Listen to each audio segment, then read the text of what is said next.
online talk, but let's see. I'll try my best. So today we are going to look into um, today we are going to look into this decoherence and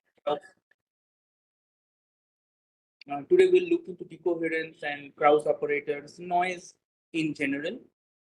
What I have planned, and let's see how much time allows us to do, is to go through the theory of these things a bit.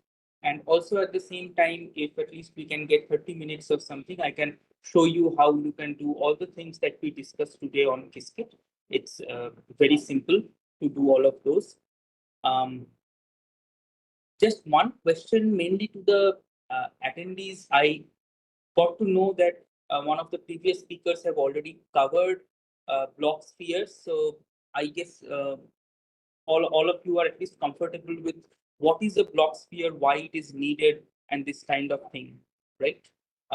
Just if any of you want to on a chat, just uh, say if you are okay with block spheres, then I won't go too much into the details of what is block sphere. But anyway, I'll do a small overview. Uh, yeah, I need to do that.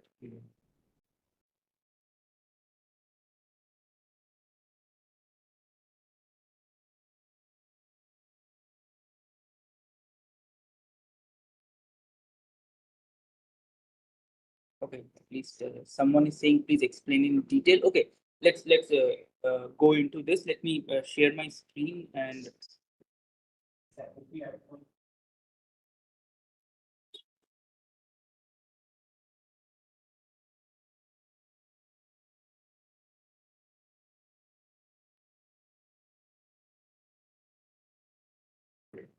so I hope my screen is visible, and let us get into this. And we need to start with what is block sphere. So let's go into that. We know all of us. We know that whenever we have a quantum state, we usually um, take it as a state vector. Say we have a quantum state, we write it as psi. So it is a state vector, and it's a vector in Hilbert space. Sorry, it's a vector in Hilbert space.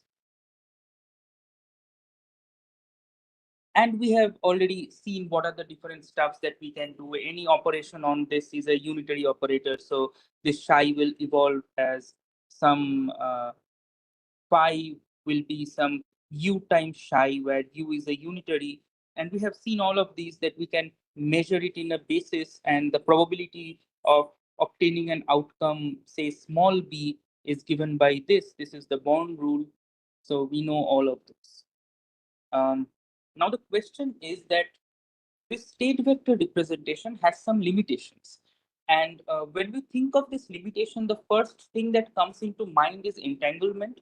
So entanglement, we know, say this state, say 1 over root 2, 0, 0 plus 1, 1. This state we know is entangled. So what it means is that I have a very nice way, a very nice mathematical representation of this 2-qubit state, say call it psi 1, 2, this 2-qubit state. But if I ask you that what is psi 1, say like what is the first qubit, say call it psi 1, what is that? What is the second qubit? Give me a representation of what the first qubit is, what the second qubit is. That's where things get a bit difficult because there is no mathematical representation of this. Um, but what I want to emphasize for once is the requirement for some other representation beyond these state vector representation psi. This actually comes even before we think of entanglement. So um, so this is of course a limitation, that I am unable to write down what are the individual qubits. We know the individual qubits exist. I am able to give you a very nice representation of the 2-qubit state, but I cannot really give you a mathematical representation of the single qubit state. However, even before this, we come across some limitation, even before we think of entanglement or anything. So let's look into a very simple scenario where I have a say a state preparation system. This is a state preparation system. And in the state preparation system, I have a biased coin. I flip the coin. If the coin turns out to be head with probability 1 minus p, I prepare the state 0. If it turns out to be tails with probability p, I prepare the state 1. So this is my scenario here. I have a state preparation system. There is a biased coin. I toss the coin.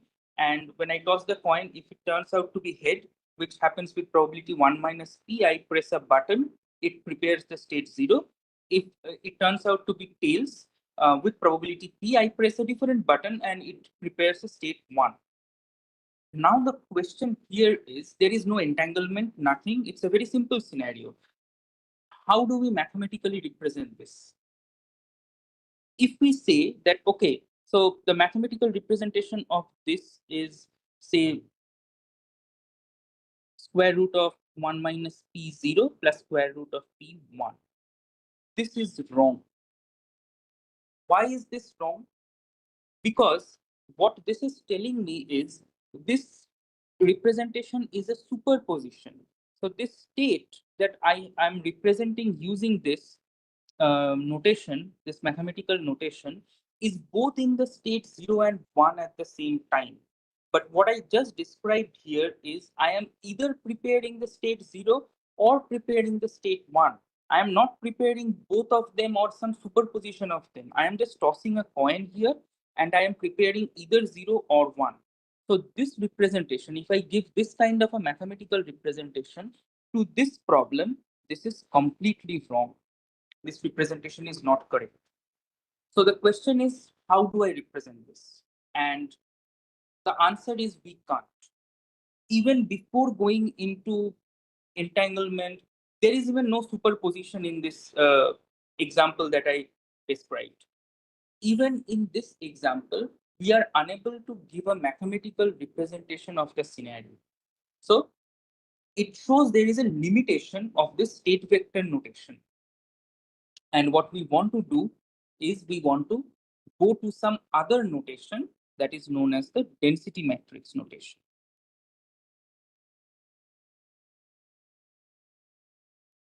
So what will be a density matrix? Simple. What is a state vector notation? It's a vector in the Hilbert space, right? So if my Hilbert space is H, it is a vector P that belongs to the Hilbert space. This is my psi. On the other hand, my density matrix will be an operator acting on the Hilbert space. So this will be my difference in state vector versus density matrix. Density matrix will be an operator acting on the Hilbert space. So if I think of this, say, this is my Hilbert space HA, where my psi was belonging. This is some Hilbert space HB, where the state phi belongs. And maybe there is a unitary operator U that takes me from psi to phi. So it takes me from Hilbert space A to Hilbert space B. Now, when I think of a density matrix, it no longer belongs inside this Hilbert space. It's again an operator. Call it, say, H psi. It looks kind of similar anyway. It's an operator that acts on the Hilbert space. And for this particular case, it will be represented like this. And similarly, here we will have an H phi, which will be represented like this. So there are some terminologies here. It's not very difficult. So we call this as an operator. This we know. This unitary matrix is called an operator. The moment we go to density matrix, how do I go from this density matrix to this density matrix? So previously, phi was U of psi. Now I am writing my density matrix, call it rho phi. The representation is like this. Okay, that this is a better thing. Let's use the same notation here also. Let's call these rho. That is better. So rho phi is this. We know phi is equal to u psi. So I can just say this is psi. This is the adjoint of this. So it will be psi u dagger. And then I am left with u psi u dagger. And this is simply rho psi u dagger. Right? So the evolution of my density matrix is given by this unitary U acting before versus and the unitary U dagger, the conjugate of that, the adjoint of that, acting after. So this was an operator. An operator going from here to here, it will have the form of say U dot U dagger. This dot will be the row here. This thing is called a super operator. Just there is nothing very special about this term super operator. It simply differentiates between when I say operator, it acts on the state vector. When I say super operator, it acts on the density matrix. And it will be of the form U rho U dagger of that form. So there are certain requirements of the density matrix. So first, okay, so when we were thinking of state vector, first we had a representation. We saw how the representation changes. It becomes a matrix. It becomes an operator because if you take say psi, this becomes an operator. I mean, say a 4x4 matrix. This becomes a 4x4 matrix. We can take an example. Say my psi was simply A0 plus B1, then my rho psi will be psi, which will be simply A0 plus B1 times the complex conjugate A star 0 plus B star 1. So if you just break it, it will be mod of A square 0 0 plus AB star 0 1 plus A star 1 0 plus mod of p square 1 1. So this I can represent like a matrix where this is mod of a square, this is mod of p square. This part is a b star, this part is a star b. So first is representation difference. The difference in representation previously, this was just a column vector. So if my psi was A0 plus B1, this becomes a column vector like A and B. So now we see that the difference is that it becomes a matrix. Second is we wanted to go for how the system evolves. Well, we have just seen that previously it was an operator that acts on a state vector, gives another state vector. Now we have something that we call as a super operator. It is just deriving from that operator itself, nothing very different. So we have something called a super operator, which acts on the density matrix to give another density matrix. The third thing was the measurement, right? Now, if you look into this state, what is the probability of 0? It is mod A square. What is the probability of 1? It is mod B square. And where do we see here mod A square and mod B square? Here, in the diagonals. Here we have mod A square, here we have mod B square. So, since this mod A square and mod B square, these are the probabilities. So we need to have the diagonal should add up to 1.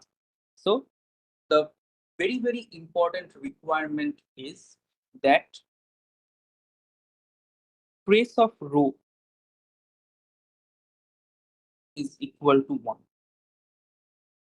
This is the first and foremost requirement that we have. And just mind at this point, I am not thinking of noise.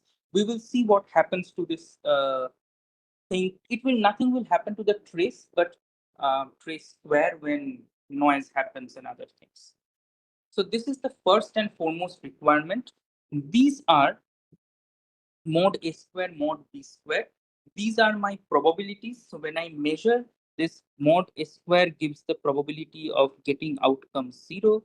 This gives the probability of getting outcome 1, and they add up to 1. Therefore, trace of rho should be 1. This should be preserved for any density matrix. Now the question is, what are these terms? Because when I measure a system, all I get is the classical outcomes, mod A square, mod B square. Now, the question is that, okay, so that's fine. The question is that you want to have a scenario where, because when we do measurement, eventually we have to do a measurement. And when we measure, we just get classical outcomes. So we if we think along that terms, we can say that, okay, I have a quantum system. When I measure it, the probability of getting 0 is mod A square. The probability of getting 1 is mod B square. I can even do that with a coin toss. I can have a biased coin. Don't confuse with this example. I am coming to this example soon. But just to get a scenario where you want 0, say heads with probability mod A square, tails with probability mod B square, this does not require any quantum thing. This is just a classical probability distribution. So these two terms, these two off-diagonal terms, these are the quantumness of a system, if you call it like that.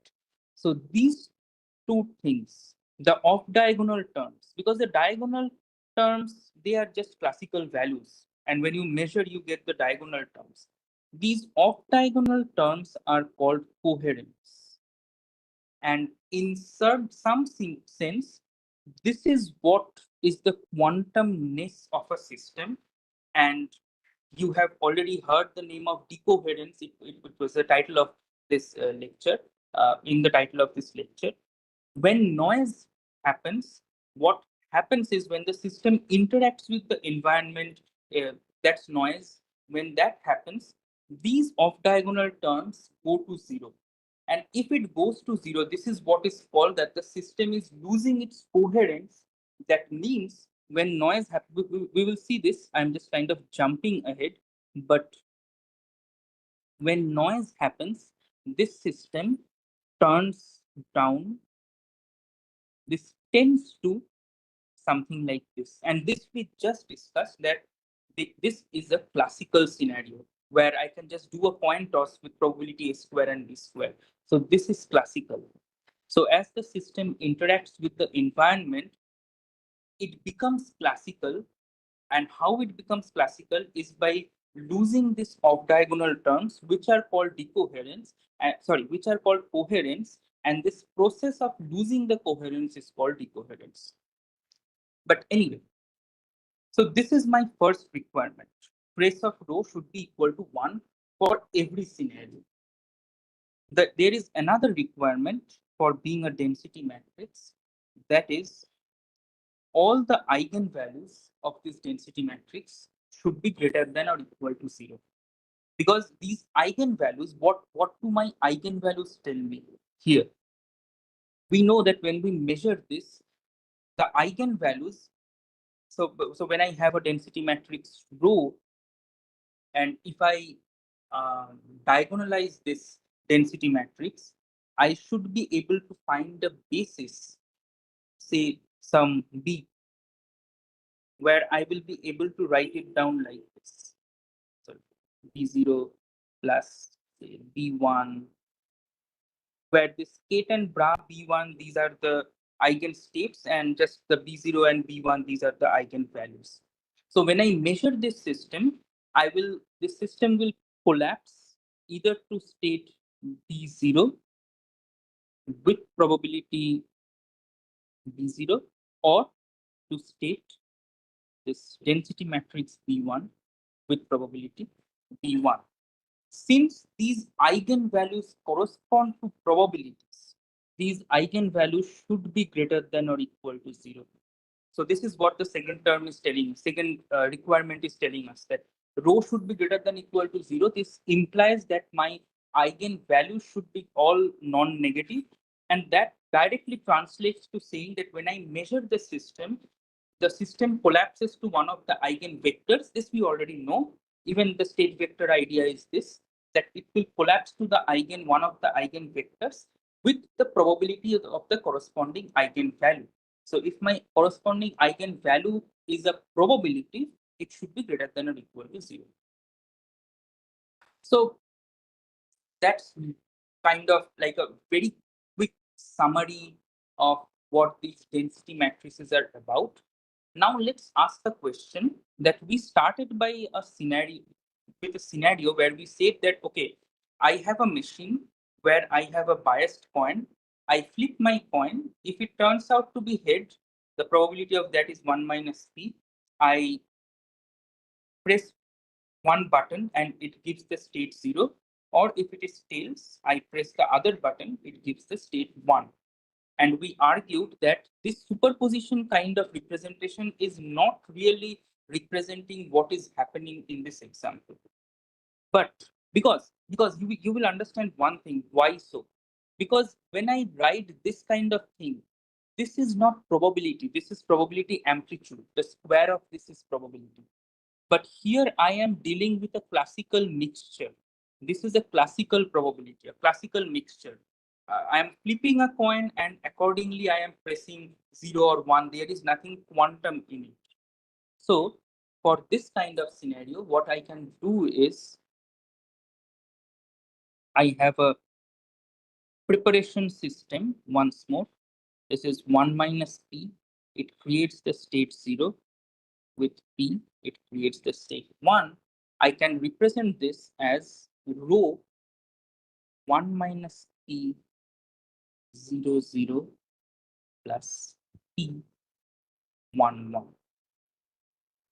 Just note one thing, I'm sure you have already noted, but just to point it out explicitly, when we have state vector, we are at the regime of this probability amplitude. The probability is the square of the amplitude.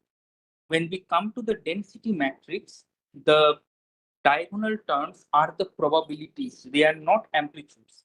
They already give the probability, and you can see from here, these are the probabilities. These are not the amplitudes. This is a classical mixture of the state 0 and the state 1. The state 0 is given by probability 1 minus p. It is getting prepared with probability 1 minus p. And the state 1 is getting prepared with probability p. And in fact, you kind of really understands from this is that this in fact is an example of noise. This is a state preparation. I said that we are flipping a coin and all of those, but essentially it's kind of a noise that always we should be preparing the state 0, but sometimes we end up preparing the state 1. So this is kind of a first example of noise, but yeah, I mean, we'll look into more, not like this. Just there is one more very important thing that we need to consider. So we saw that trace of rho should be 1. What should be trace of rho square? If I want to go into that, what should be trace of rho square? So let's take example that I have a quantum state, rho is 0 0. What is rho square? Rho square is essentially 0 0 times 0 0. So it is just 0 0. Rho square is equal to rho. In fact, you can show that if you have any of these computational basis states, then rho square is always equal to rho. But what if it's a superposition state? I mean, if it is 0, you can understand. If it is 1, it will be very similar calculation, and we can understand. Say the state is plus, minus. These are all basis states. These are all eigenvectors. So we understand that for all of them, rho square will be equal to rho. That means trace of row square is equal to trace of row is equal to 1. What if my row is a superposition state? And I'll write in the density matrix notation. So just to re-emphasize, these are now probabilities. These are not probability amplitudes. I don't need to take square. These should add up to 1. So the question is, what is trace of row for this? Well, the trace of row for this is again 2/3 trace of 0, 0 plus 1/3 trace of 1, 1. What should be the trace of 0, 0?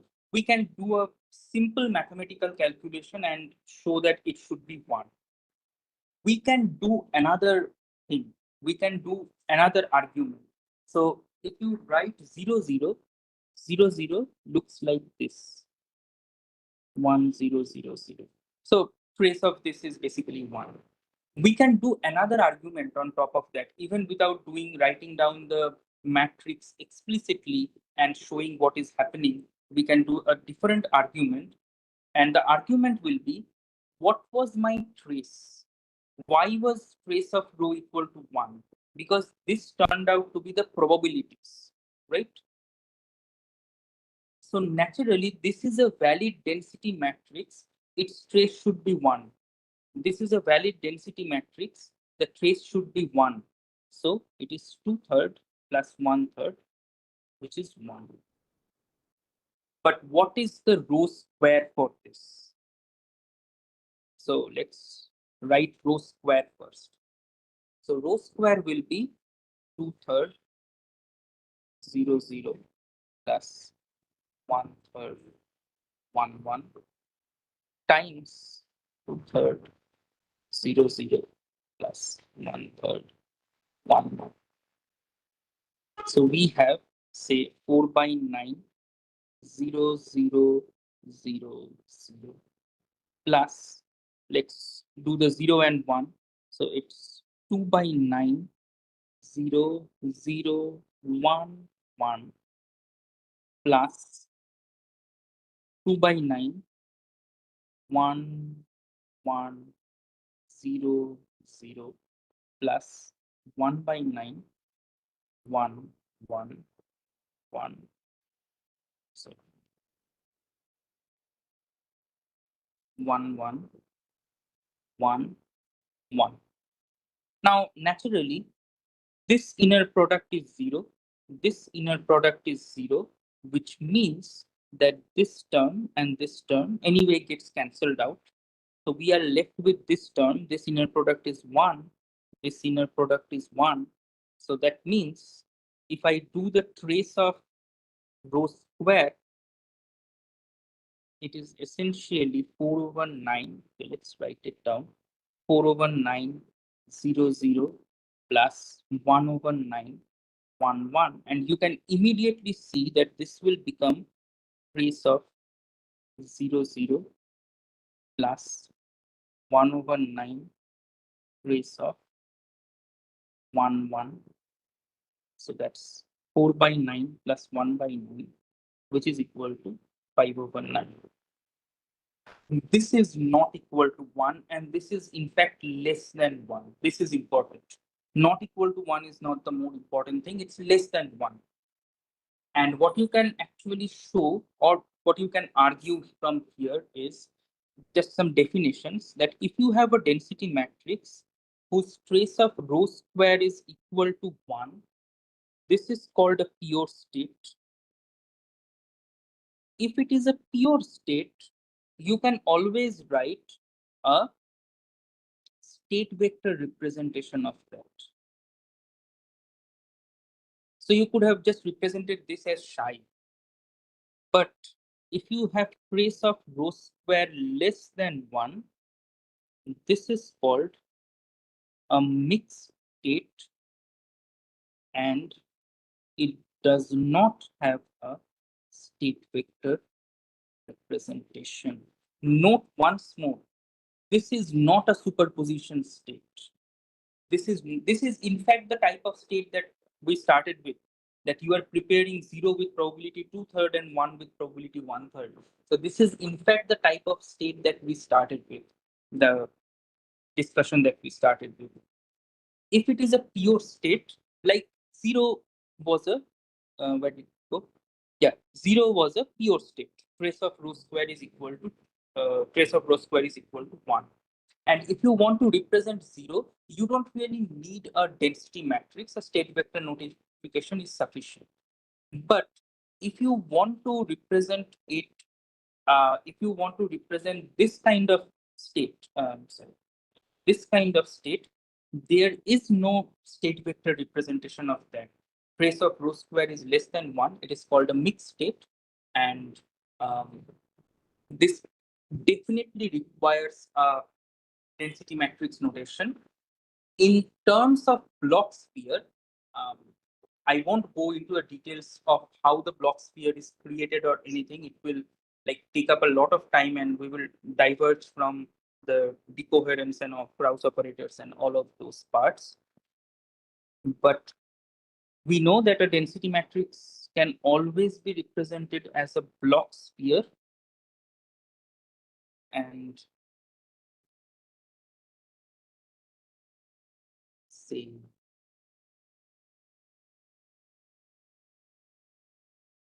this is 0, this is 1, this is the equatorial plane. In the equatorial plane, you have, this is the, say this is the z-axis, the 0, 1 is the z-axis. Then the x-axis looks like this, and the x-axis has plus, plus, minus, minus. So plus is 0 plus 1 over root 2, minus is 0 minus 1 over root 2. And this z-axis, this one, this is just plus I plus I. This is the eigenstate of Y matrix. It's represented as plus and minus I. So this is what the entire Bloch sphere gives us.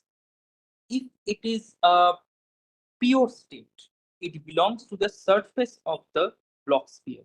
So pure state belongs to the surface of Bloch sphere.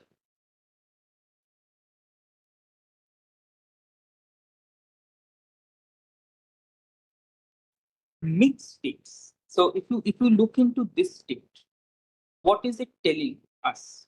That it is a mixture of 0 and 1. It is closer to 0, a bit farther from 1. It's 2/3 towards 0, 1/3 1. So if we look into something like this, say it is 1 minus p towards 0, and this thing downwards, this is p. So my rho actually belongs here.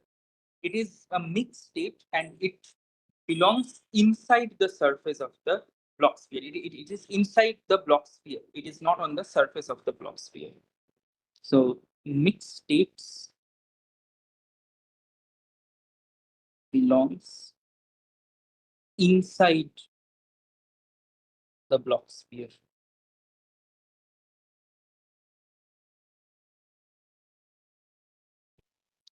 And what will happen if I start increasing p? What will happen then? I'm just doing this on the z-axis, 0, 1 axis, but you could have done this on any other axis. It doesn't matter. So as I start increasing p, this point will shift, shift, shift, and at this point in the origin, p and 1 minus p becomes equal. That means p becomes half, right? So this at this point, the origin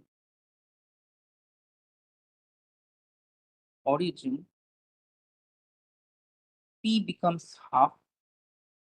Then my state looks like half 0 plus half 1. What does this mean? If I measure this state, I will get an outcome 0 with probability half, outcome 1 with probability half. This is the minimum possible information that you can get from anything.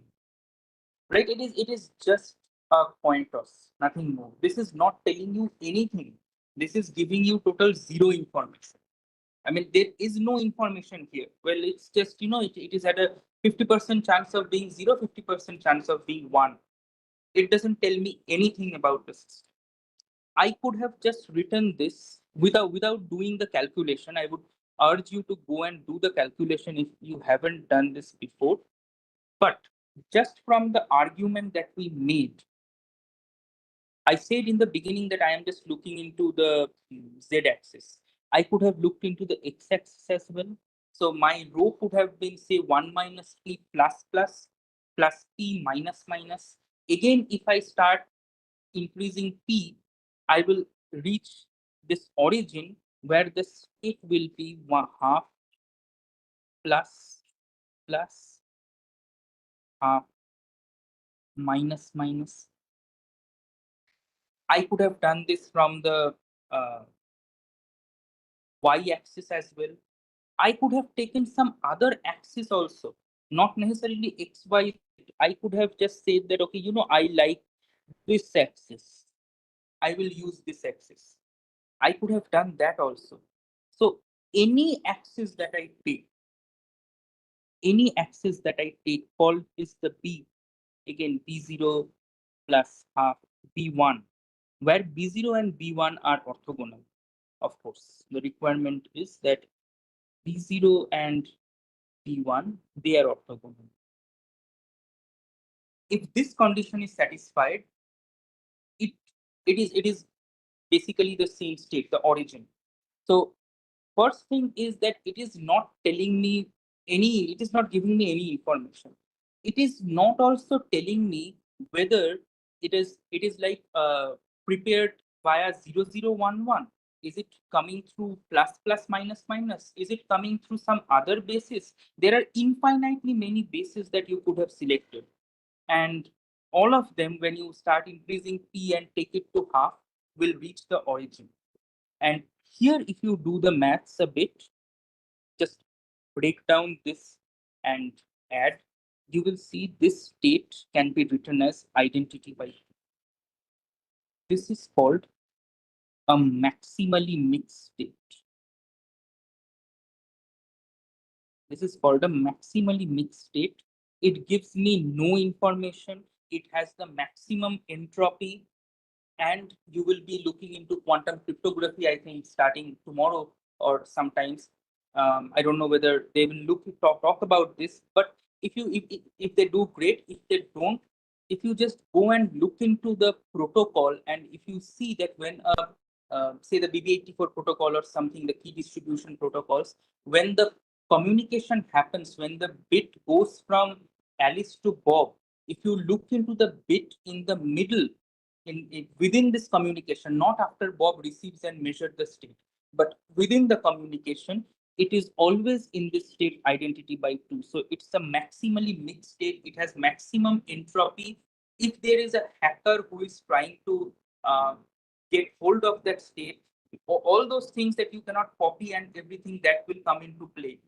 But it gives you 0 information at in between. In fact, if you do teleportation, I mean, you can again go back and check this out. When you do teleportation, if you look into the scenario, that what happens in teleportation, first, Alice is sending to Bob. So Alice will take, Alice and Bob shares an entangled state. Alice takes her part of the entangled state, her qubit, and the qubit she wants to teleport, and measures it into the measures it in the Bell basis.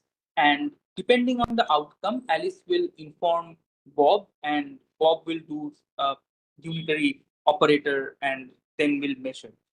But we argued, I think teleportation, I don't remember, maybe I myself covered teleportation, but I didn't say it at that time for sure.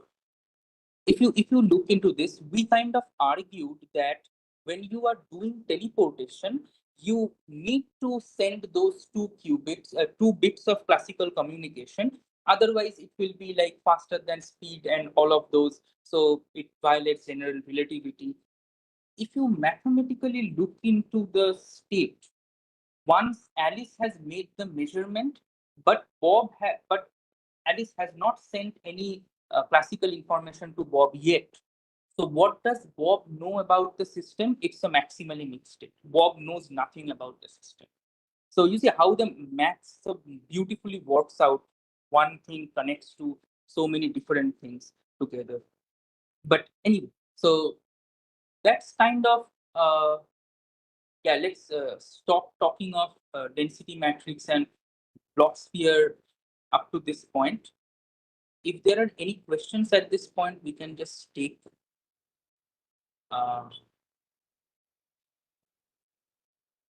this question. If there are any questions at this point.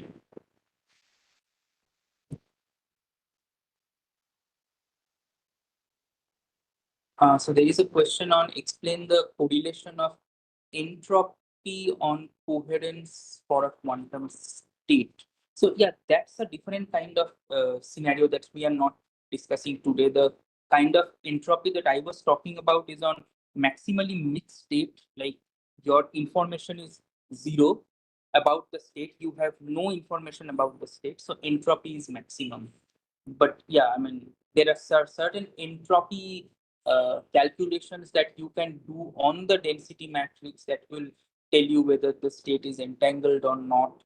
But yeah, that will, let's not go into that because we will diverge totally to a very different direction.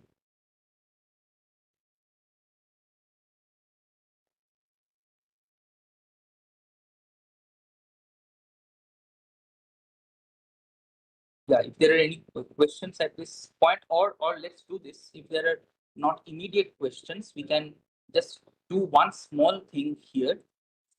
So we are ideally supposed to talk of noise. Why did I spend like so much time? Uh, Not exactly 1 hour, but quite close to say 40 minutes or more, talking on density matrix, the block sphere representation, and everything. So let's think of noise. And for the time being, let's think that the noise is a unitary operator. And we will, just after this, we will see that that is not the main requirement. And we can have other representations like the Krauss operator representation actually comes to tackle all of those things. But for the time being, let's assume that I have noise in my system and the noise is unitary. So we also know that a unitary matrix U, it can always be represented as a linear combination of the Pauli matrices I, X, Y, and Z. So let's look into what X does, what Z does. We know what X does, right? We know that X is bit flip. It takes 0 to 1. It takes 1 to 0. Yes, we know that. But the point is that when I am talking of noise, not X as an operator, when I'm thinking of noise, it's a probabilistic scenario, right? It's exactly equivalent to this preparation example that I was talking about. The bit flip doesn't happen all the time. It happens sometimes with some probability. So when we have the state rho, it becomes with probability 1 minus p, nothing happens. So it remains rho. With probability p, an X operator operates on it. And just remember, we have seen that the operation, the unitary operator on a density matrix is U rho U dagger. It's called the super operator. So the evolution will be X rho X dagger. Of course, X dagger is equal to X. So it's 1 minus P rho plus P X row X. What happens to the block sphere? If we want to think in terms of block sphere representation, what happens here? So again, let's draw a sphere. I wish there were some tools for drawing a better circle. This is my equatorial plane. So here we have 0, here we have 1, right? Now let's spend a bit of time on bit flip, and the phase flip and other things will be immediately very clear to all of us. The first thing, let's have the y-axis and the x-axis also. X-axis is something that we are more familiar with, the plus and minus state. What happens if we do bit flip on the state plus? Nothing happens, right? So we know that plus is 1 over root 2, 0 plus 1. And if I apply an x gate on top of that, it is 1 over root 2, 1 plus 0, which is still the state plus. And if I have the state minus 1 over root 2, 0 minus 1, if I apply x here, it becomes 1 over root 2, 1 minus 0, which is minus 1 over root 2, 0 minus 1. So it is essentially minus of minus, but this is a global phase. So we can actually get rid of this. It's a global phase. So we can just ignore it. So bit flip happening on plus minus doesn't do anything.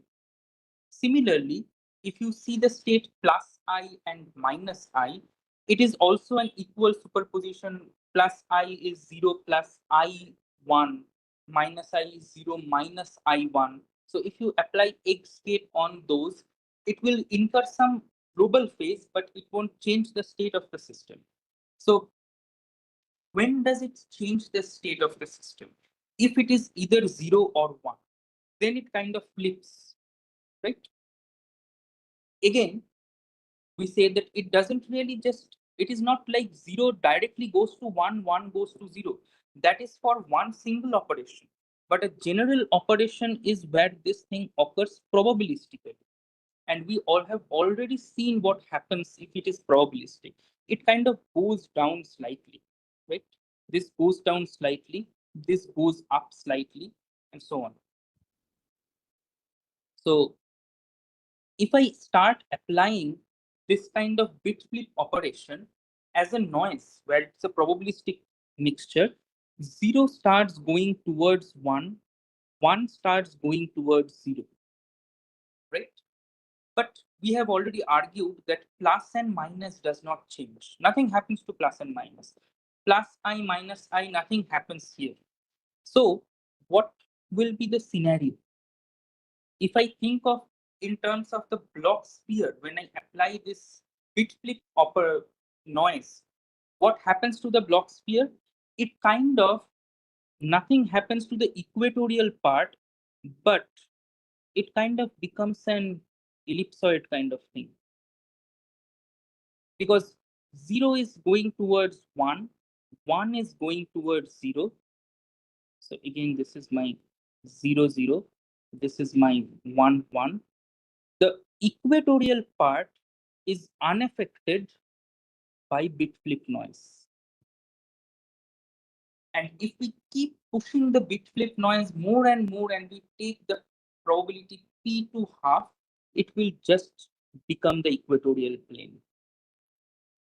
It will just become the equatorial plane here. This is when p is equal to half. So this is the action of a bit flip error on block sphere. It changes the sphere. It kind of pushes the 0 and 0 goes towards 1 moves towards 0. So they kind of starts coming towards each other. The other part, the equatorial plane, remains unaffected by the bit flip noise. So we kind of get a distorted version of the block sphere where this is no longer a sphere, it starts becoming an ellipsoid. And if I can push P to half, it will just collapse, entire thing will collapse to the equatorial plane. So if we understand this,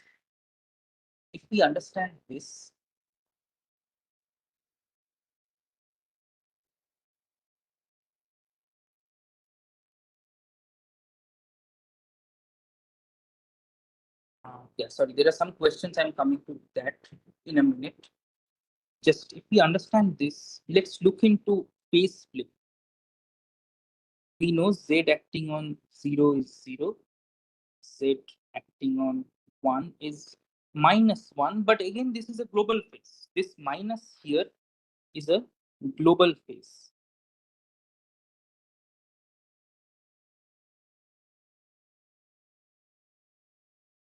So essentially, if we look into the Z operator, it does nothing to the state 0 and 1. But if Z acting on plus gives minus, Z acting on minus gives plus. And similarly, you can very easily check that Z acting on plus I will give minus I, and Z acting on minus I will give plus I. So what will happen to the block sphere if we think? Now, let's focus.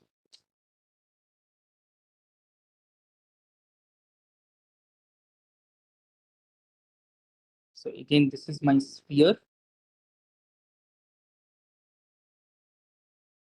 This is my states 0 and 1, which now remains unaffected. I have no idea why this is happening. What is 1 minus 7? And this is my equatorial plane, which gets affected by the Z error. It's the equatorial plane which gets affected by the Z error. And so if we think that as the Z error occurs, the shrinking is along this direction. The shrinking goes along this direction, right? 0 and 1 remains unchanged. So precisely what will happen is that it again becomes an ellipsoid, but the shrinking is in this direction. It looks like this, where 0 and 1 part is unchanged, unaffected, and it's kind of the other portions which starts shrinking inside. It's like this portions which starts shrinking inside. And if I take my P to half, it will just go and collapse into the Z plane. If you say it was previous to the equatorial plane, now it will go and collapse into the Z plane. Now, if we finally think of the depolarizing noise model, which is a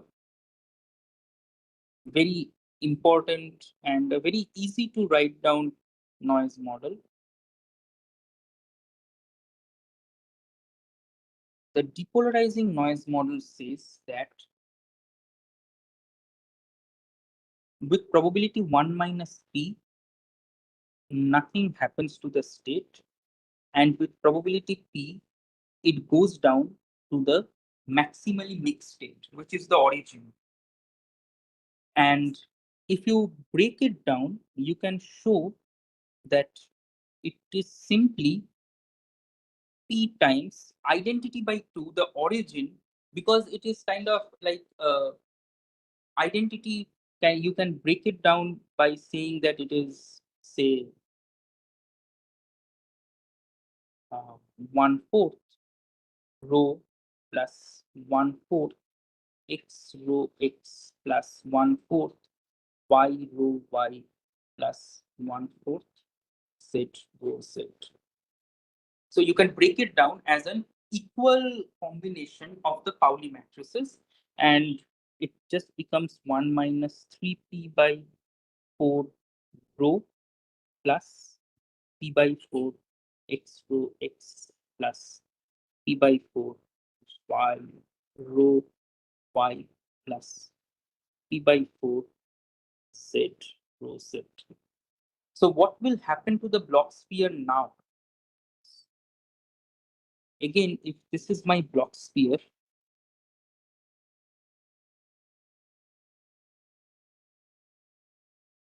if this is my block sphere, now if you think, what is depolarizing noise? It is all sort of Pauli's at the same time. It is all sort of Pauli's at the same time. The X will try to shrink it along this direction. The Z will try to shrink it along this direction. The Y will try to shrink it along this direction. And all the coefficients of this shrinking are same. So it kind of becomes, it still remains a sphere, but it starts becoming smaller in size.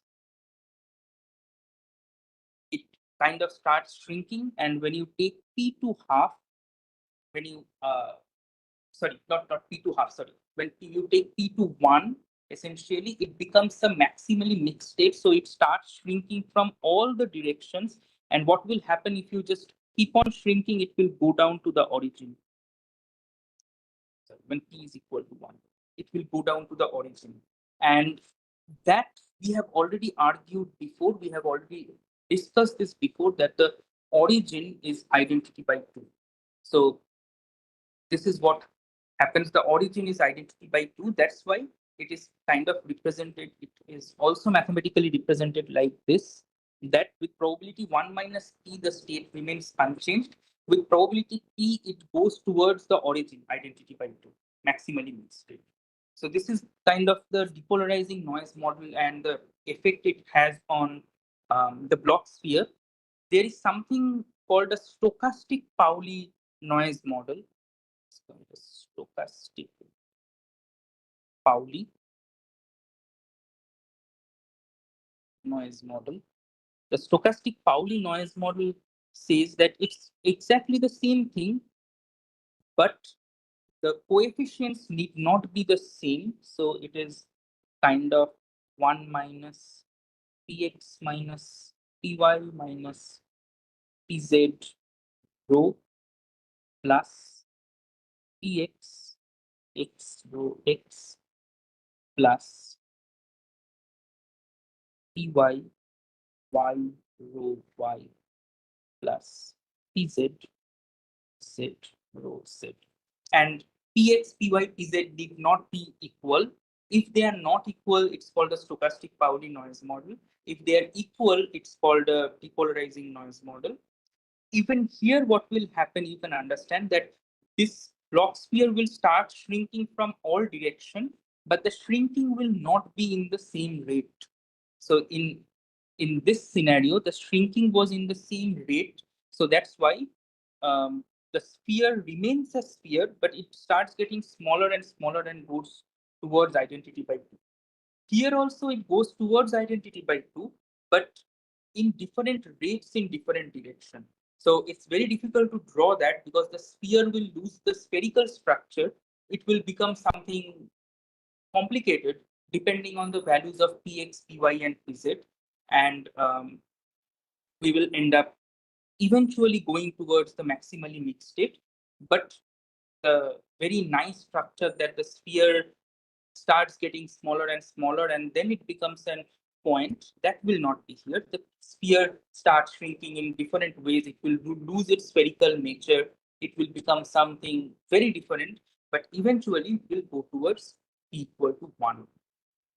So that's kind of, that is where perhaps we can look into what questions are here, and we can stop for a break at this point.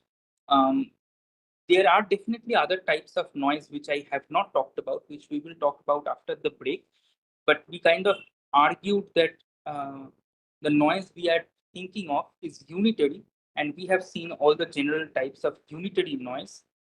If it is not unitary, then it's very difficult to give a block spherical diagrammatic approach to that, because the density matrix, we kind of argued before that it still needs a unitary super operator that takes from one density matrix to another density matrix. So if it becomes a completely non-unitary kind of noise, like the amplitude damping we will see after this, then it's difficult to give such a diagrammatic approach through block sphere to this. Okay, so let's look into. Okay, yeah, thanks for this. I'll do that math results too off.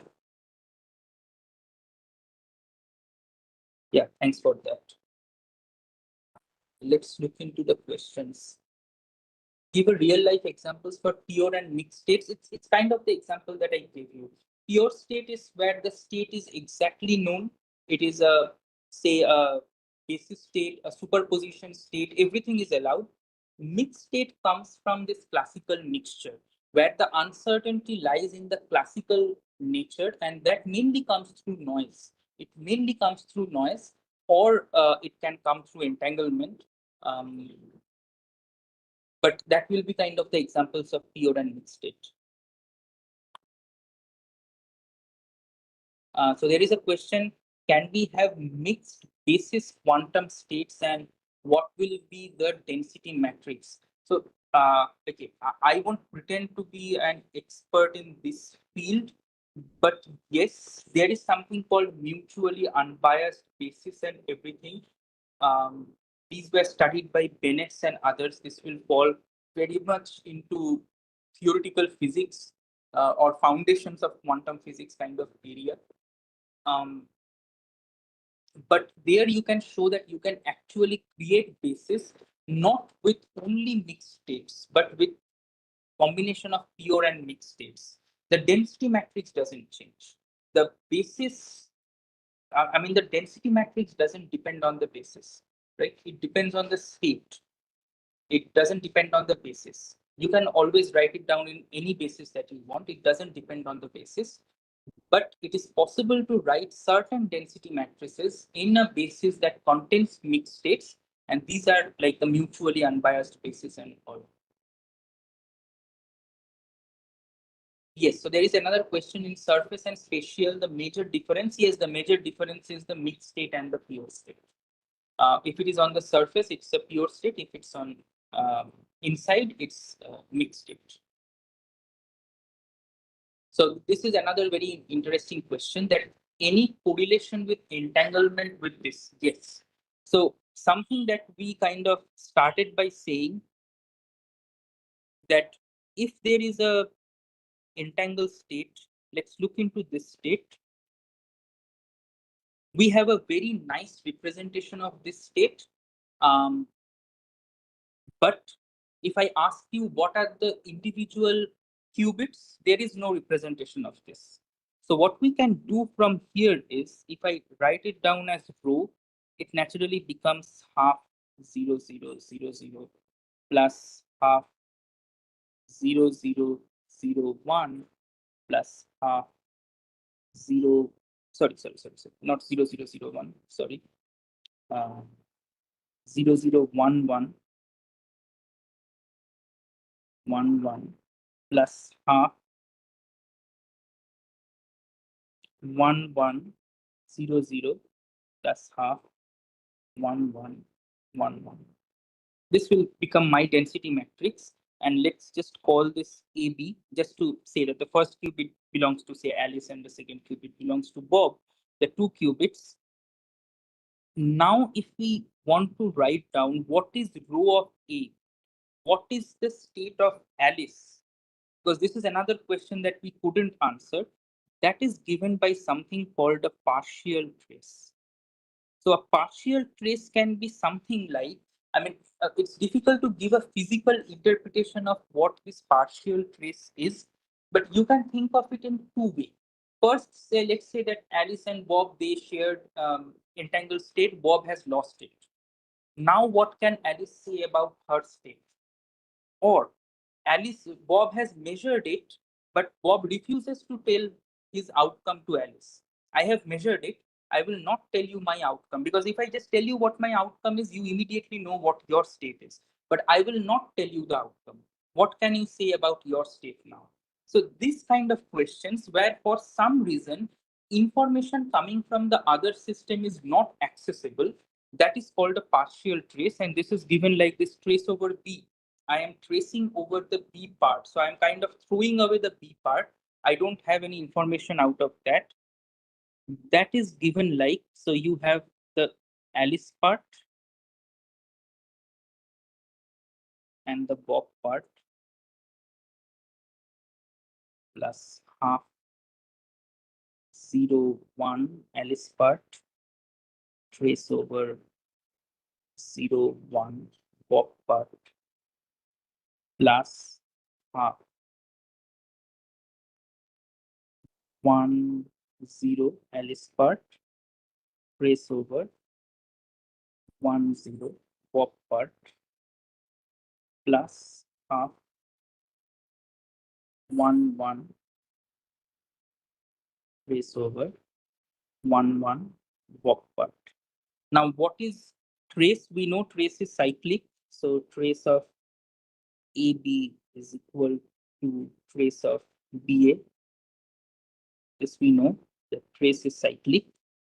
So I can just use this information.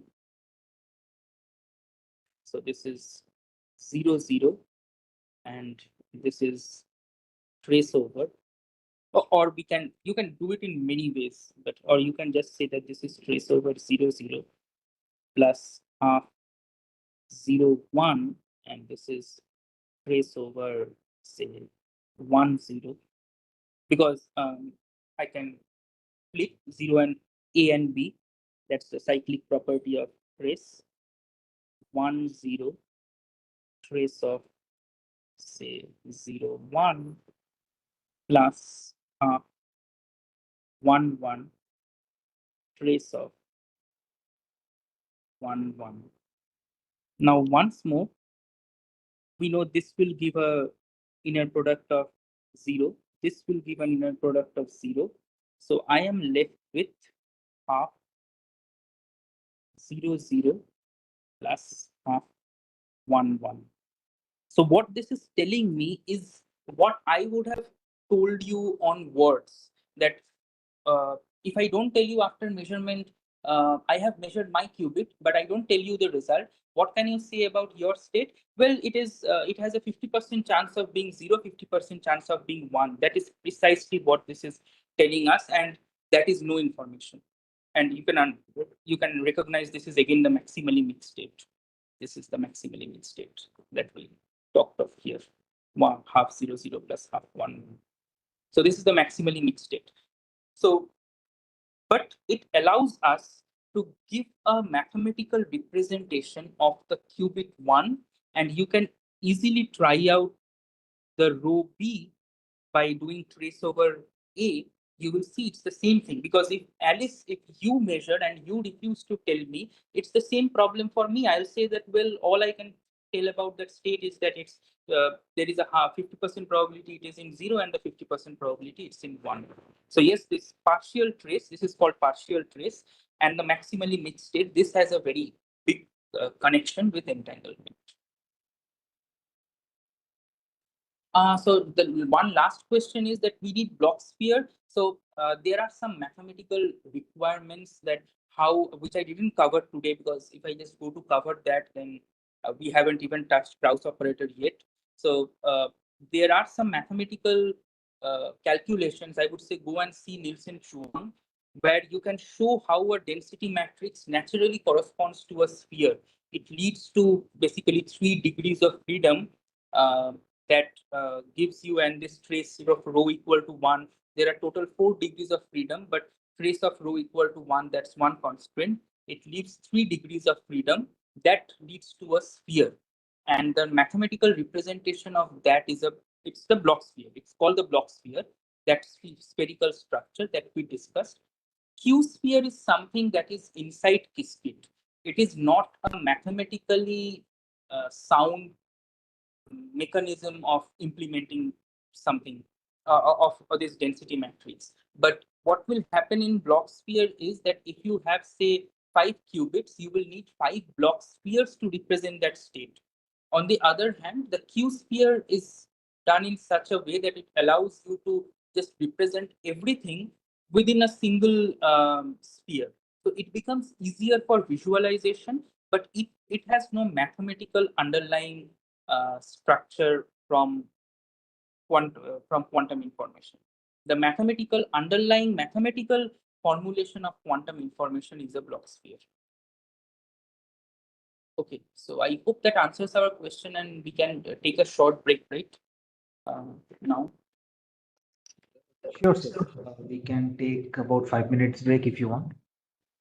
Okay, yeah, let's take a 5 minutes break and maybe we come back at 4:25 or something. Okay, sir. Sure. Okay, thank you. Welcome, sir.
Hello. Yes, sir. Yeah, yes. Hello.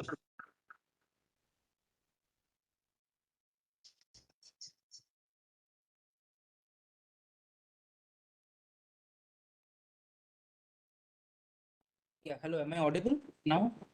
Yes, sir, you're audible. Okay, good. Should we start? Sure, sir. We can continue. Okay. Okay, great. So, Sir, your screen sharing is went off. yeah. I'll share the screen.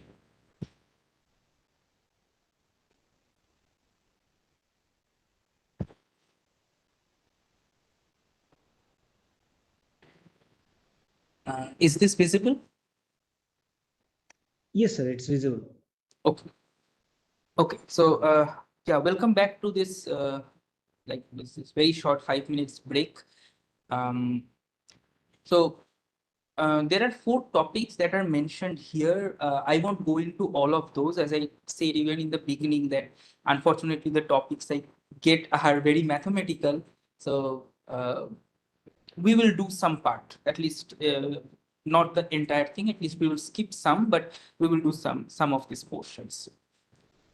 One of the questions that was there before we stopped was to give a real world example of pure state and mixed state. So there is one theorem, I have forgotten by whom, but that theorem kind of says that there is nothing called mixed state in the universe. It's because, so you saw how we got a mixed state by taking a partial trace from an entangled state. So the idea is that a system, if it seems to be in a mixed state for you, it is actually entangled to a much bigger system. And just because you are unaware of the entire system and the environment together, you don't know. It's because of your ignorance. It's because you are looking into only some part which you are calling the system and not the entire environment. That's why it appears as a mixed state to you, but ideally everything is pure state. So that is kind of the representation that the Stein spring representation is going to take. The first is that we kind of said that every operation that we looked into till now, just be it evolution, be it noise, everything was unitary. And when everything was unitary, there are certain limitations of that. For example, it is not possible to add a system. When you do error correction, say k qubits are encoded into n qubits. So from k, it enlarges to an n qubit system. If you preserve your representation to unitary, then you cannot increase the dimension of the system. A unitary operator always preserves the dimension. So you cannot do something like this encoding that a system gets enlarged. It adds new system. Or even the partial trace that we talked about, you discard some part of the system. We talked about partial trace involving entanglement. But think of this, that when we do again error correction, perhaps some of you have seen in some other QTs. If not, you will. Um, so even in error correction, we first encode the system. So that means we are taking, say, take the Stein code 1 to 7. So 1 qubit gets encoded into 7 qubits. So that means the size of the system gets increased. Now there is noise in the middle. Then we kind of add some ancilla qubits. So now the size of the system even enlarges. We measure the ancilla qubits and we discard them. Depending on the outcome of the ancilla qubit, we make some corrections on the actual state and we discard the ancilla qubit. So that's kind of a partial trace that we are doing here. Again, it's the same thing because the ancilla states, when we kind of do the syndrome measurement, it gets entangled with the system. But anyway, that is more of a physical example. So this slide contains, I'll send all the slides and everything to you. This slide contains what we have already seen mathematically, how to get a maximally mixed state out of this. This is something that we already discussed, that When we think of vectors, these are kind of given by LA and LB. These are linear operators acting on A and B. They can be unitary. So if we look into, if we say that this L acting from A comma B, it means it's a linear operator that takes a vector A to vector B. This is okay for a state vector notation. But when we have a density matrix notation, these matrices themselves are the representation itself is a operator. So we need an operator L which acts on operators which take one operator to another operator, and it's called a super operator. Similarly, partial trace can also be a super operator, that you have a bigger density matrix and there is an operator which maps a bigger density matrix to a smaller density matrix. You throw away the B part. It takes a bigger density matrix to a smaller density matrix. So it's an operator. It can also be a super operator. So when we think of quantum operation, it can be unitary, it can be adding systems, it can be partial trace. All of them come together. And here we have this idea of something called an isometry. So it's kind of going beyond what unitary allows us. Unitary doesn't allow us to increase the size of the system. So isometry is something that we will define. It goes from a vector space with dimension dA to another vector space with dimension dB, where in general dB can be greater than dA or can be equal. We are not thinking of dB is less than dA at this point.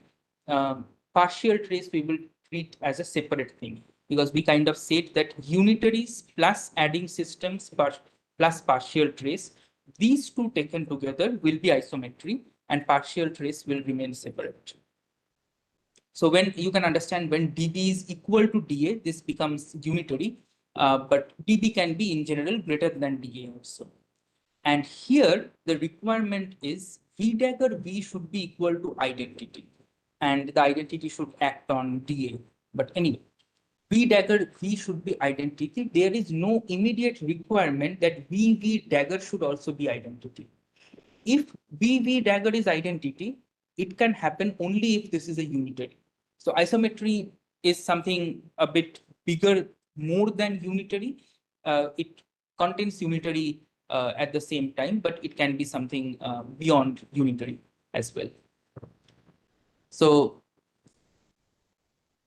what it does here is, this is some, if you look into the norm of this and if you do some simple calculation, you will see that isometry also preserves the norm. Although it's not kind of unitary, it still preserves the norm. And therefore the name isometry comes from iso plus metric, that it's the same length metrics. So once isometry is here, what we have is we can now add systems. Great.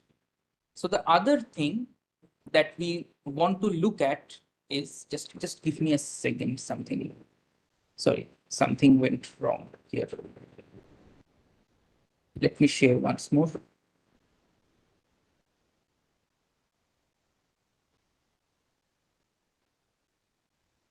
Okay.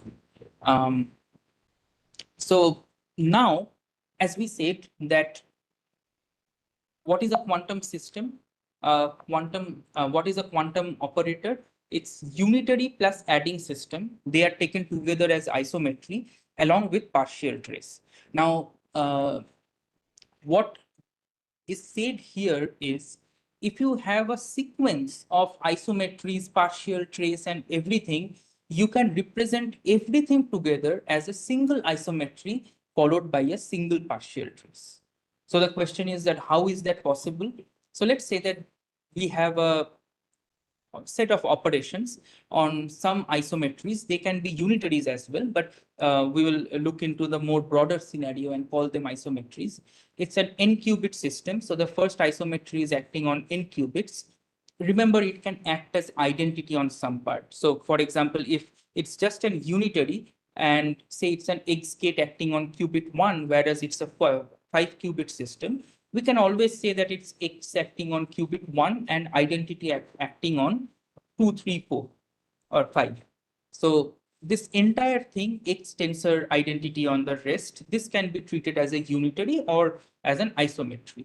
So say we have the first isometry, second isometry, then we trace out qubit I, and we are left with n-1 qubits. Now we act another isometry, we trace out qubit J, qubit K, two more qubits are gone. We are left with n-3 isometries, and so I'm sorry, qubits, and this isometry acts on n-3 qubits. The first thing, and this first step is actually the sufficient if we understand this. Can I interchange the order of these two? Yes, because if I take V3 here, what is happening? It is acting on n-1 qubits, right? Let's say that I have a 10 qubit system and I have traced out the last qubit just for the sake of convenience. So now my isometry acts on 9 qubits.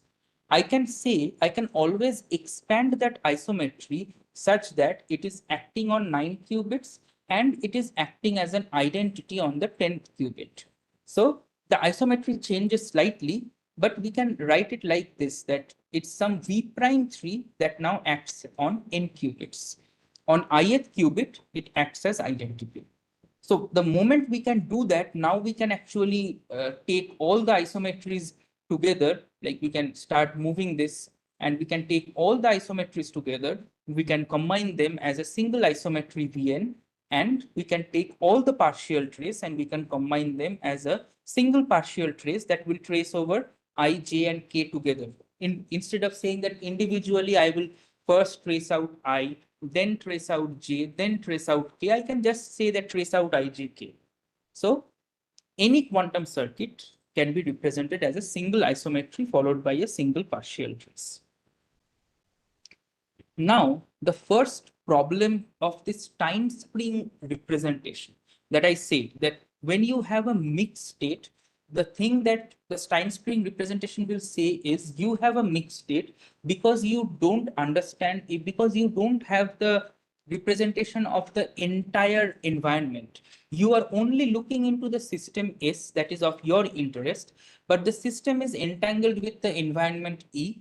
If you look into the entire system environment together, then there is nothing called a mixed state. Everything is pure. What is the problem of this? So everything is pure, that means it's always a unitary operation and everything, things become very simple mathematically. But what is the problem of this? There are two problems. First is, I am always not interested in the combined dynamics. We are not always, I have a qubit. I want to know how that qubit is evolving. I don't want to know what happens to the entire, all the molecules in my room. I am not interested in that.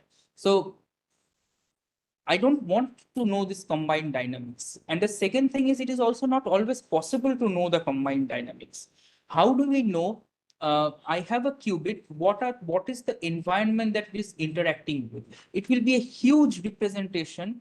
And at the same time, we may not have the proper information, the total information of the entire environment. I know what I am doing to my qubit. I know what sort of Hamiltonian I am applying, how I am evolving the qubit, but what it is doing to the entire environment, I may not know and I may not care.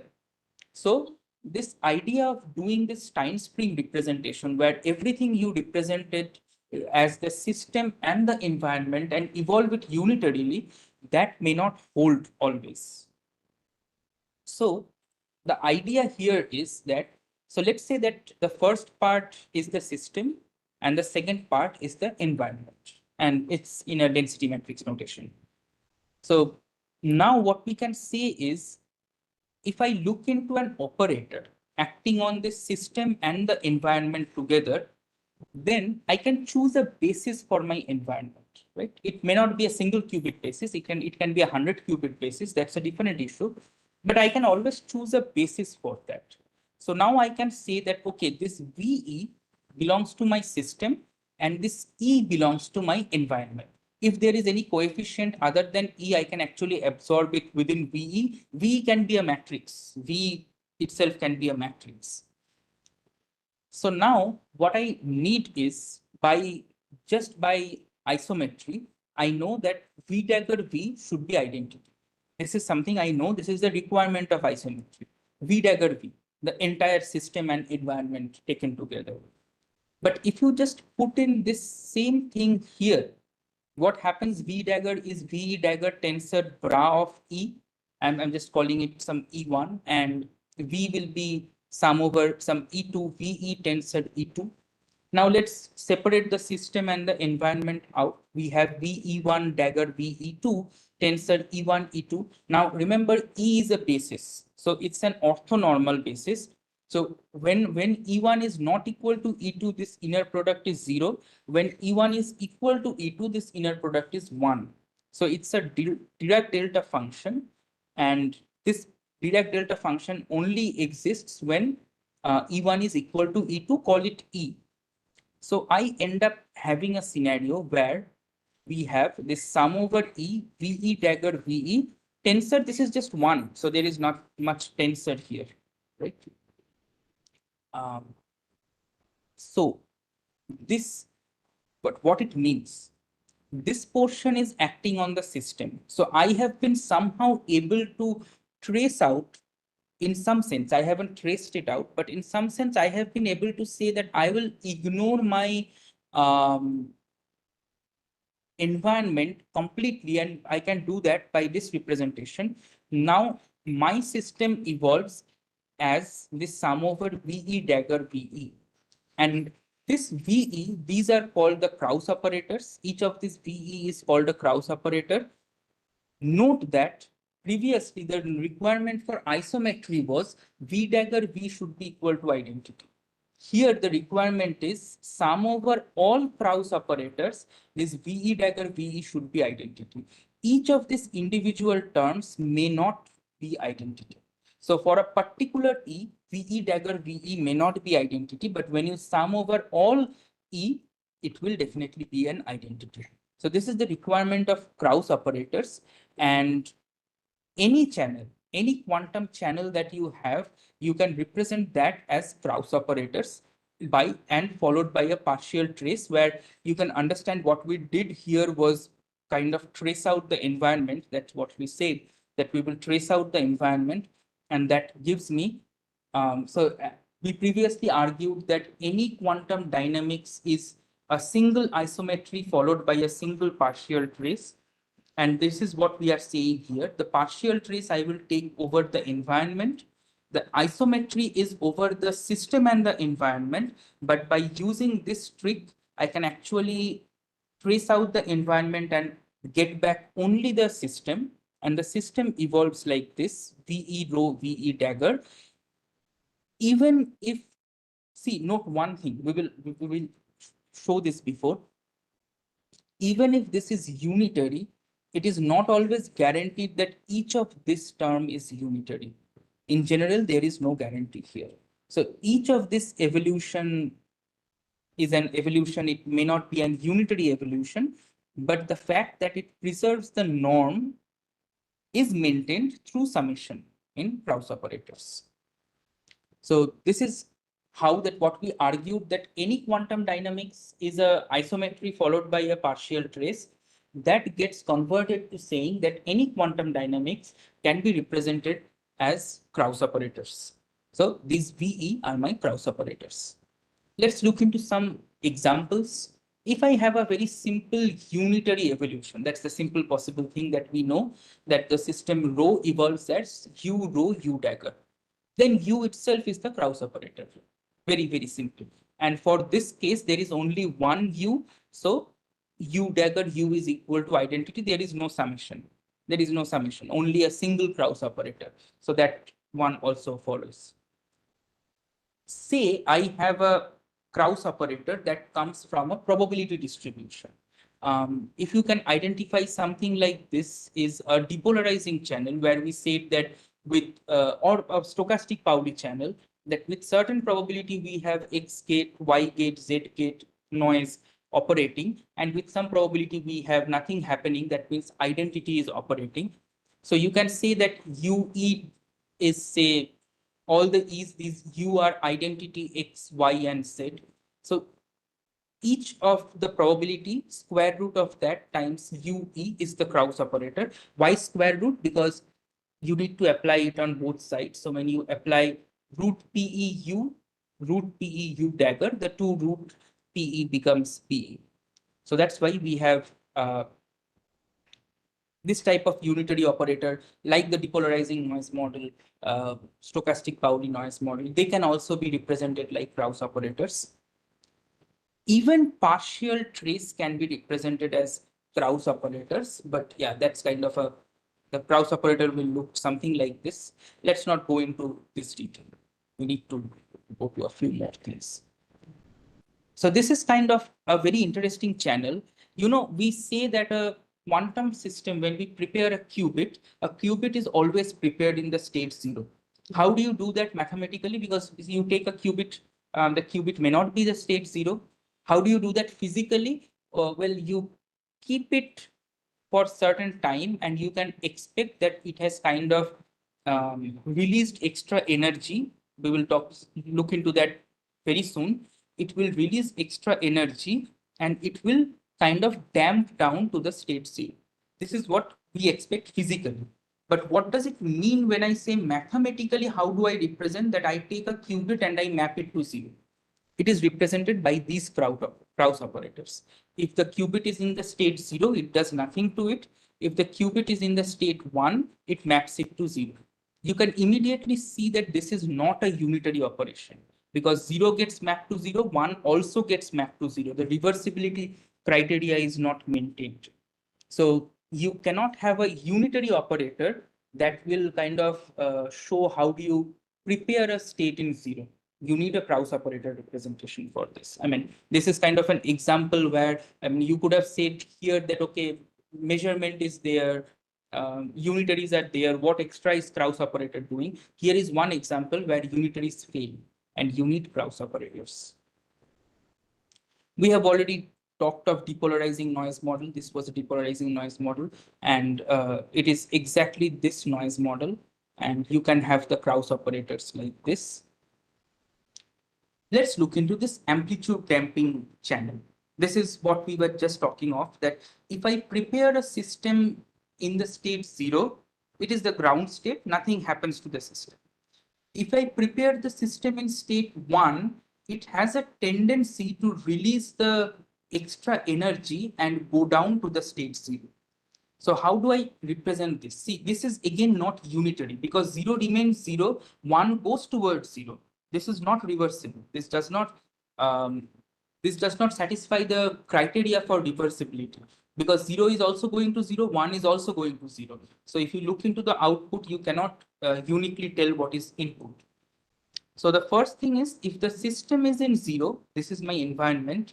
If the system is in 0, it remains 0. If the system is in 1, with certain probability, nothing happens. But with some probability, it releases this extra energy. The environment gets excited. It goes to the state 1, but the system goes down to the state 0. The Krauss operator corresponding to this is like this. I mean, these are very well-defined Krauss operators. So the Krauss operator looks like this. And if we look into the action, let's say that I have a state like this. This is the plus state, 1 over root 2, 0 plus 1. And you can just check that the corresponding density matrix will look like this.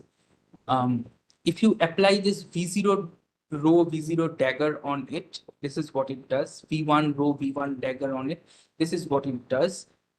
And when you add, so this is how the system evolves, right? Sum over VE row VE dagger. This is how the entire system evolves. Let's look into two things first. Let's not worry about the diagonal terms. We already discussed this, but this is a real example of this happening. Let's look into the off-diagonal terms. As P tends to 0, the off-diagonal terms goes away to 0. So this is what we said is decoherence. The system loses its coherence. The system, when we said this is a superposition state, this is a pure quantum, like this is not classical. Superposition has no classical correspondence. This is pure quantum. And yet, as we apply the amplitude damping channel on this. And we see that as P tends to 1, this off diagonal terms goes off to 1. So goes off to 0. So it loses the coherence and this becomes a classical distribution. You can say that, okay, but here I see that this term is also going towards 0 when P goes to 1. Yes, because what is happening here? What is happening in amplitude damping? It has a tendency to go down towards 0, right? It is as P tends to 1, the system settles down in the state 0. And what is the representation of 0? Matrix representation 1 0 0 0. So that is what happening, that as you take P to 1, this will become 1 0 0 0, and the half here, this will become 1 plus 1. So 2, the half will kind of take care of that. So this is going towards the state 1 as P tends to 1. And you can actually check that as you measure, if you measure the system, then at some point, the probability of getting the outcome 0 is 1 plus P by 2, and the probability of getting the outcome 1 is 1 minus P by 2. So as P increases, this probability of outcome 1 is decreasing, and the probability of getting 0 is increasing. And at the same time, the off diagonal terms goes off and it vanishes to 0. So it loses its quantumness, it becomes a classical state. On top of this, so we discussed Krauss operators, and we kind of said that any quantum channel can be represented as a Krauss operator.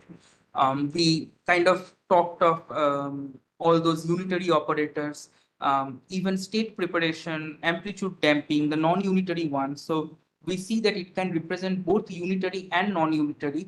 What we didn't walk through properly, but I kind of just mentioned, is that you can even do a Krauss operator representation for measurement, for partial trace. So Krauss operator takes care of everything. So why we need a CPTP map? So the reason for this is, let's look into a quantum channel. What should be the properties of a density operator? First, it's Hermitian. So it kind of means that the eigenvalues are real. Once more, eigenvalues are real because they are probabilities. They cannot be complex. We have seen that the trace of rho should be equal to 1 because the sum of all probabilities is equal to 1. And rho is positive semi-definite. That means all eigenvalues should be greater than equal to 0. Once more, the eigenvalues correspond to the probability. Now, any map that preserves all three of these is a valid quantum channel, and Krauss operator preserves all three of these. But the question is that let's say that I have a 2-qubit system. I have a 2-qubit system like this, and I want to take transpose, right? I want to take transpose of the system. If I transpose the system, so you see I and K, they are interchanged here. J and L, they are interchanged here. This is the transpose of the system. And it satisfies that if rho is greater than equal to 0, then rho transpose is also greater than equal to 0, which means that if this is a valid density matrix, this transpose is also a valid density matrix. And you can just check with one example of a Bell state here, that the eigenvalues of the rho and its transpose are all like non-negative. So it's fine. So that means that what we just showed here, what it means is that you can take transpose as a valid quantum operation. It should be a valid quantum operation. But let's take something called a partial transpose. So what we did in partial trace, we trace out some part of the system. Similarly, what we will do in partial transpose is, say I will transpose only the second qubit, only B. I'll transpose only second qubit. So you see I and K remains as it is, J and L are interchanged. And similarly, if you transpose A, then K and I and K, they are interchanged, J and L remains the same. Now let's take an example. I have this 2-qubit system, and previously this is the entangled state that we saw. It was the entangled state. Previously we saw that when I take the state and I transpose the entire state, it still remains positive semi-definite. But here, if you transpose only on B, so see 0 and 1 gets interchanged, 1 and 0 gets interchanged. Now, if you take the eigenvalues of this partial transpose, there are negative values. So that means this is no longer a valid quantum state, because now my eigenvalues don't correspond to probabilities. This is no longer a valid quantum state. And let's not go into that. There is something called a Perez-Horodecky criteria. You can kind of understand that this is not really a entangled state, because we end up having 0, 0, 0, 1, 1, 0, 1, 1, all of them. Actually, we had only 0, 0, and 1, 1. Now we have all of them in some sense.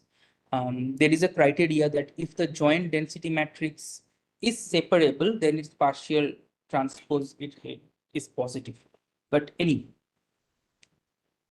so the observation here is that transpose, when acting on the entire system, it takes a positive system to another positive system. But if the transpose acts on one part of the system, it takes a positive system to a negative system. It can take a positive system to a negative system. So this cannot be the property of a quantum channel. A quantum channel or a quantum map, it should keep both the composite system. So if I take the entire system, say I have an n qubit system, if I evolve the entire n qubits, it should take a positive system to another positive system. If I apply some operations on only say k out of n, it should still take a positive system to another positive system. So this is something called positive, going from positive to completely positive. That means it is not only positive when you evolve the entire system, it is positive when you evolve any subset of that system. It should remain positive. If that happens, then it's called a completely positive system.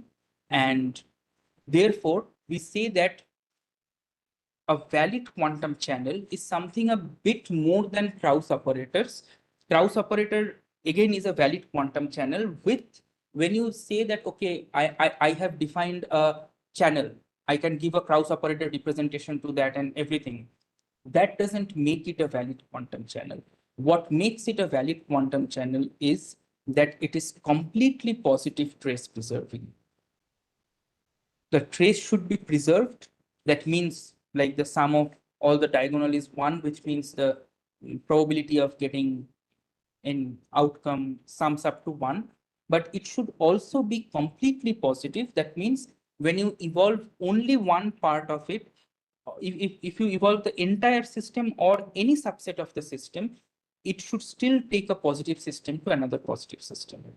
Only when your operation, whatever operation you define, satisfies this requirement, then you give a Krauss operator representation to that, it is a valid quantum channel. But just saying that I have a Krauss operator representation is not sufficient. You need to show that it's a completely positive state preserving map. So this CPTP is the full definition that you want to have for a valid quantum channel. I won't go into this. There is something called that how do you take a CPTP map to a Krauss operator, that is done by something called Choi operator. Let's not go into this. This is a bit mathematically involved. But anyway, as I said, that if you have a CPTP map, you can always have a Krauss operator representation of that. But just because you have come up with a Krauss operator representation may not imply that the map is completely positive trace preserving. If it is not CPTP, it's not a valid quantum channel. If it is CPTP, there is a Krauss operator representation to that. So any valid quantum channel, you can always represent that with a Krauss operator. And I'll share this things with you. If you are interested, just go through this portion, how you can construct the Krauss operator by something called this Choi matrix and all. So maybe we should stop here. And if there are questions, we can take those.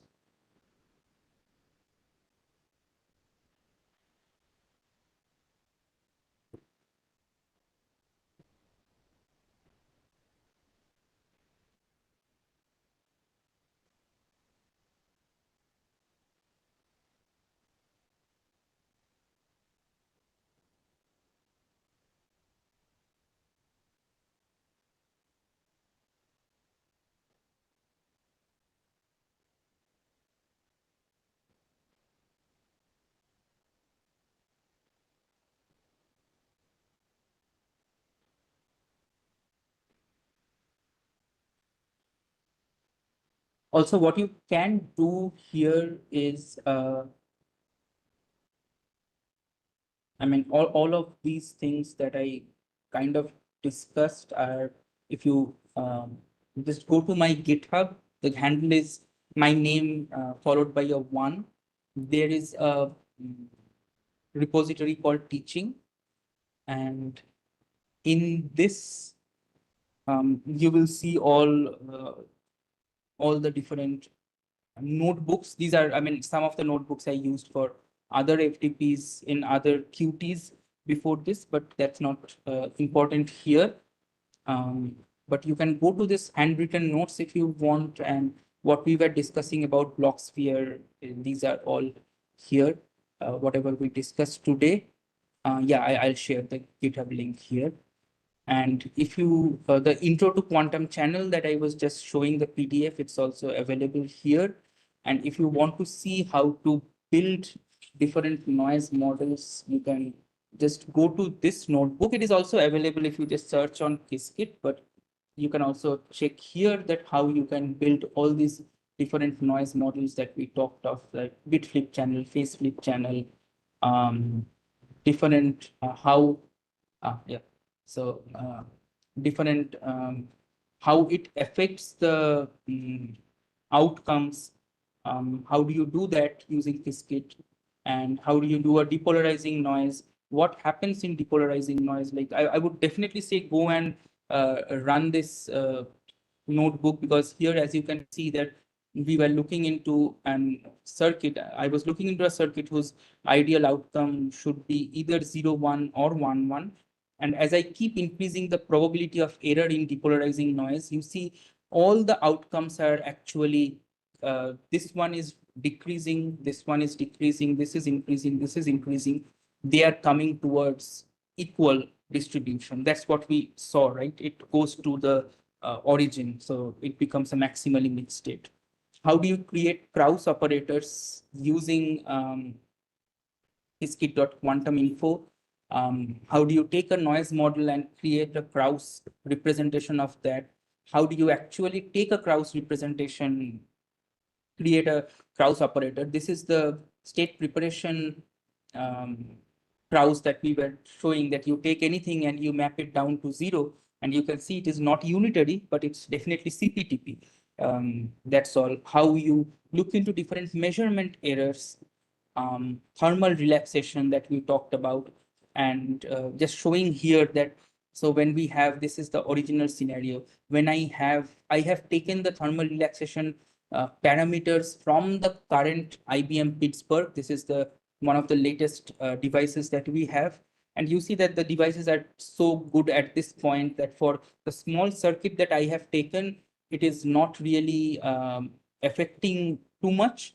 But if I reduce the T1, T2 values, like if I increase the relaxation parameter, that is the green portion, you see that it is actually kind of putting everything down and speeding towards all 0 and everything. So, and how do you take a complete noise model from one of the backends, and you can run that, and you see, as I just said, that at this point this is a very small circuit and the backends are pretty good at this point. So hardly anything happens here.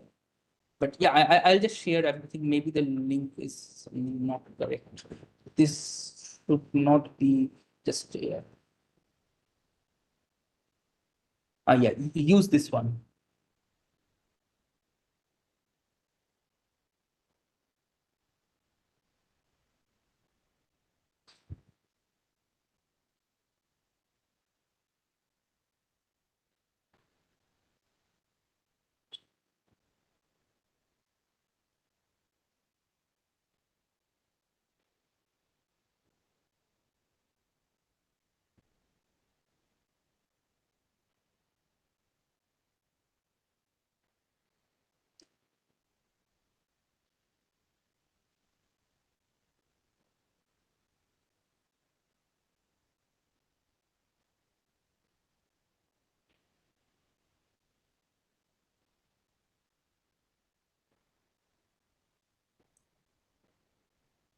Afternoon, sir.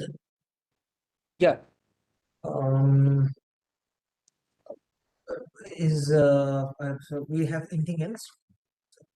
No, I think that's all from my end. If there are no more questions, So participants, if you have any question, kindly type in the chat box as quickly as possible. We are almost towards the end of this session.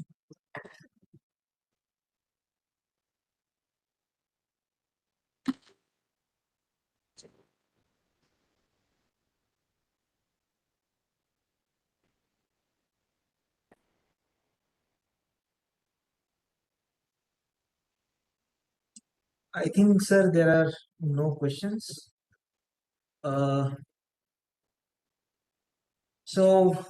let us conclude then. It's 5:07.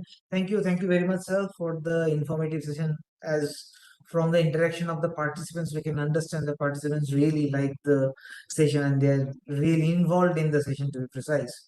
So thank you, sir. Thank you for your time. Sir, I have a few requests to you. yeah, Uh, First of all, sir, will you be kind enough to share the PPT and the notebook that you're writing in? yeah, Kindly yeah, share yeah. so Sure. that we upload that in the canvas. Also, sir, if you can share 4 to 5 questions. Okay, okay. Right? Yeah, sure. The academy will get back to you, but kindly share on that. So we'll add that on the quiz too that we are going to have next week. Okay, sure, sure. I'll share. Thank you, sir, for such informative session. We have been here also listening to you, and thank you very much for this informative session. There are many doubts that we are having previously also; those are cleared up to us also. Thank you very much, sir, for your time. Thanks a lot. So, participants, that's all for today. I think this is the end of day 10. Next, we have Monday, another session, continuation with this. So, see you on Monday, 3 p.m. sharp. Kindly join within time. I think we have enough time to celebrate the Dasera and kindly be on time from Monday. So, thank you, everyone. Thank you, sir, once again. And bye bye. We'll see you on Monday. Thanks.